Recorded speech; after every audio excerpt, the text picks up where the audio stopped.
got the gravity cancel side stick. Does Multiple have the jumps? He's got the recovery. Oh, LDZ has done it. LDZ is the grand finalist. See how Addy can clutch this. It's Ground going to be so pound. difficult. And Boomy and Remy have done it. They are your 2v2 champions. Staying very low, trying to avoid the ground pound. That will do it. Star just did it. A power position right now. Picks it up. The recovery hits it. Very careful. He doesn't want to get punished. He's jumping around. Welcome to Brawlhalla.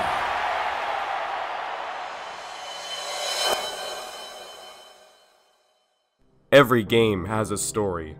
It doesn't matter if it's one of the most popular games in the world and has built an empire off the back of many years of game development, or if it's a Unity project made in someone's basement in 3 weeks. Remember guys, for educational use only. Every game has a story. So, allow me to take the time today to teach you of the extensive history of the game we all know and hate. Brawlhalla. Okay, we can stop with the theatrics now. Jeez. It's like I'm a serious channel now or something. When it comes to the origin of Brawlhalla, I couldn't find too much information, to be honest with you. I mean, I looked on the About section of BMG's website, and there was a minimal amount of information, but what I did find was really interesting. Did you know that the second annual Brawlhalla World Championship will be taking place in November of 2017? Awesome! Yeah, so it's fair to say that the website is a little outdated. I was getting desperate for information, and I had nowhere else to go. So I turned to the most reliable source I could think of. A Coslix video. Back in the olden days of 2014 or something like that, rumor has it that 5 guys were meeting in Matt's basement. But instead of playing Dungeons & Dragons like, normal people, they started making a Smash Bros. Seems legit. Thanks for that, Coslix. I slightly forgive you for all the clickbait that you made on your YouTube channel over the years. So, as you heard, Brawlhalla was made in 2014 by a group of 5 guys led by Matt Woomer. Alright guys, now that we've finally made our first game, we need to have a company name. What should it be? Well, since there's 5 of us, why don't we name ourselves 5 Guys? That is a terrific idea. Let's do— Oh. Alright, I guess we'll just go with Blue Mammoth Games. And that, ladies and gentlemen, was a historically accurate depiction of how Blue Mammoth Games came to be. In the earliest versions of Brawlhalla, there were only 5 legends. Some of the designs stayed true to today, while others— they changed a bit. Back in these days, there were only 6 weapons, those being blasters, hammer, guitars, lance, spear, and sword. That being said, this is before legends had specific weapons, which means that every legend could play every weapon. This has led to some very cursed gameplay, such as Orion using blasters or Cassidy using the lance. This was also before character-specific signatures were a thing, which basically means that every legend was the exact same. Of course, some of the signatures that all the legends shared back then went on to be legend-specific signatures later on. For example, the lance side signature went on to be Orion's lance side signature, albeit much less broken. With Brawlhalla's initial release being on April 30th, 2014, the developers wasted no time adding new content to the game. Before adding any new legends, the developers at BMG realized, wait a minute, if we let every legend have every weapon, there's no point to releasing any more legends. So they began making weapon combinations of 2 that were unique to each legend, and also added signatures to make them even more unique. And with that change, BMG began to do something that new Brawlhalla players have never seen before. They started rapidly adding new legends. 8 new legends were added to the Brawlhalla roster in a very short amount of time, only using the 6 weapons that were added to the game initially on release. It was only a matter of time before BMG realized that they run out of weapon combinations if they refused to add a new weapon. In response to this, on April 10th, 2015, BMG created the world's greatest mistake. A mistake so great that it's second only to the creation of TikTok. Of course, I'm talking about none other than Taros.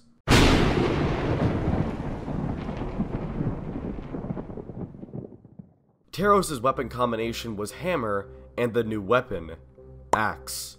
Oh boy, I sure hope that this weapon does not turn out to be a big problem later on down the line. Throwing out heavy moves, hoping they'll connect, and that one will, and not being able to get more off of it for those offstage engagements. But right now, a great gravity cancel. Gonna protect himself with his weapons. Tosses side air. Oh! Regardless of the future state of said weapon, new legends began to be released with the axe. But BMG wasn't satisfied with just the axe. Only 7 months and 1 day after releasing the axe, they released a new weapon, the bow. Oh boy, I sure hope that this weapon does not turn out to be a big problem later on down the line. Okay, I swear I'll stop now. Anyways, many bow legends, along with a few axe legends, were still being released. In fact, there was even a bow and axe legend. But we don't talk about him.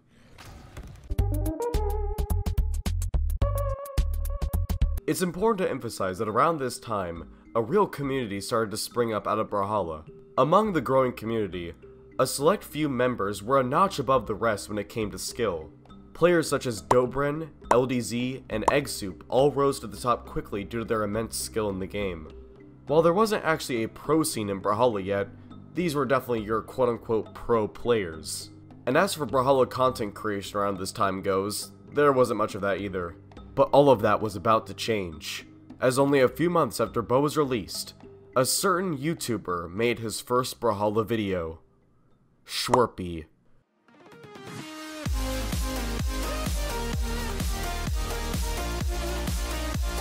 Hey, no, don't laugh. That is an important piece of Brawlhalla history. Now, of course, there were other Brawlhalla content creators that were starting to spring up, but Schwerpy went on to become the most popular Brawlhalla content creator, so I thought it was most important to include him. Coincidentally, it was around this time that Brawlhalla truly started to see a boost in players. Prior to the later months of 2015, Brawlhalla could barely scratch 1,000 concurrent players. And then all of a sudden, bloop, yep, now we have a lot of players. As far as I know of, there was no major occurrence that happened between these 2 months, but for some reason, that's when the explosion happened. The only thing I can think of is the legend that was released in October, which was Barraza. Well, congratulations Barraza, you're the reason this game is so popular. Now, officially moving into 2016, some important changes were happening to Brawlhalla.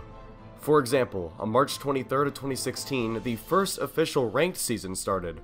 So, every time you obliterate your keyboard into a million pieces out of anger while trying to get your rank higher before the season ends, you can blame this update. And then, not even 3 months later on June 1st, 2016, a new legend was released. Core, which means a new weapon, which was the gauntlets. Now, remember earlier when I said that there wasn't really any pro scene in Brawlhalla since there were no tournaments? Well, BMG was looking to change that. And so, in November of 2016, the first Brawlhalla World Championships, called BCX, was held in Atlanta, Georgia. Now, the real question is, what does X stand for in BCX? Jack shit. Yeah, I don't know, it doesn't stand for anything. As far as the tournament itself goes, the 1v1's winner was LDZ, and the 2v2 winners were both Daiku and Twilight. Would be enough, but he's got to be careful because LDZ just got the gravity cancel side stick. Does both of them have the jump? He's got the recovery. LDZ has done it. LDZ is the grand finalist winner. He ends up picking up Twilight in the process of too aggressive with the dare. Oh no! He didn't get the touch. That is it. Twilight and Daiku are gonna be the #1. Let me just say, there are several weird things about this picture. Number 1, Matt Woomer being present for an event of his own game. And number 2, why does Daiku look like that? Is he trying to act hard after winning a Brawlhalla tournament? Because acting tough and winning a 2D platform fighter, they don't go together. Your life is nothing. You serve zero purpose. You should kill yourself now. After such a monumental tournament, the developers at BMG were like, alright, let's drop the best update ever. And so, on January 11th, 2017, Mirage was released, along with the Scythe. Interestingly enough, although Mirage was the first legend to have Scythe, she was not the one to popularize it. The honor of making Scythe the overused weapon that it is today went to none other than Mordex, released on March 29th, 2017. At the time, no one knew just how important this legend would be later on. But of course, I'm getting ahead of myself. We have a few more things to talk about before we get there. Firstly, and probably most importantly, there was a change in Brawlhalla's movement. Prior to September of 2017, Brawlhalla's gameplay looked a little something like this.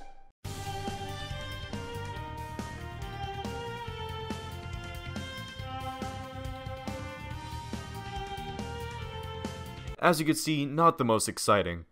In order to spice things up a little bit, the developers decided to add dashing into the game. Inherently, BMG made it to where you couldn't chase dodge whenever you wanted, and instead had to hit an opponent before you could chase dodge. Not too long after the implementation of dashing, the second Brawlhalla World Championship took place. Once again, LDZ won the 1v1 tournament, and for the 2v2s, we see the appearance of two new faces, Boomy and Remy. It's down. It's last stock red. Last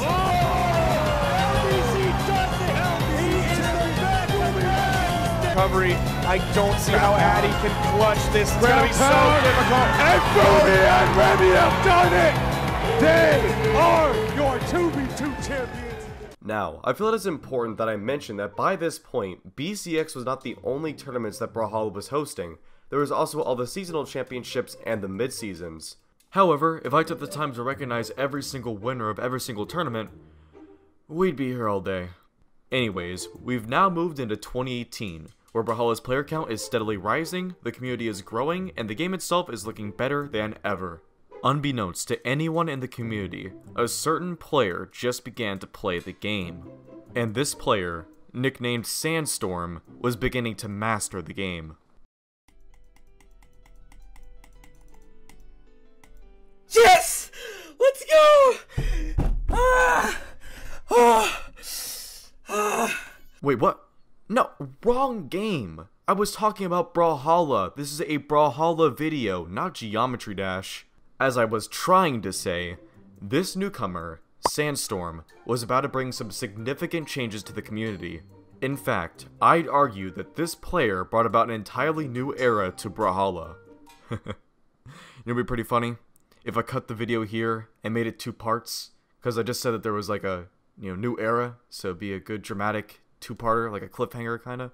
But of course that's just in theory. I wouldn't actually